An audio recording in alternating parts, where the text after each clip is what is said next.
আসসালামু আলাইকুম বন্ধু, আজকে বানিয়েছিলাম এগ ভেজ পাস্তা। পাস্তা আমার কাছে অল্প ছিল, তাই দু রকম পাস্তা মিক্স করে নিয়েছিলাম। ভেজিটেবলের মধ্যে নিয়েছিলাম টমেটো, পেঁয়াজ কুচি, লঙ্কা কুচি, ধনেপাতা কুচি, গাজর কুচি এবং তার সাথে পেঁয়াজ কলি কুচি, এবং নিয়েছিলাম একটা ডিম।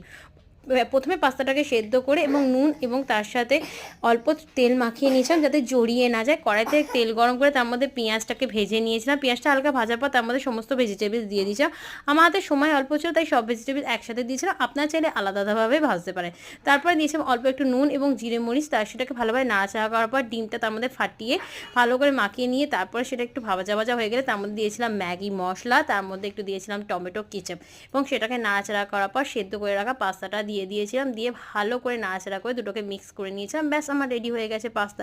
বিশ্বাস করুন, খেতে দুর্দান্ত হয়েছিল। আপনারা এরকম ইজি পদ্ধতিতে পাস্তা বানাতে পারেন। ভিডিওটা ভালো লেগে থাকলে অবশ্যই লাইক দেবেন, কমেন্ট করবেন এবং চ্যানেলটাকে সাবস্ক্রাইব করে দেবেন। আল্লাহ হাফেজ সবাইকে। আমি ততক্ষণ খাবারটা এনজয় করি।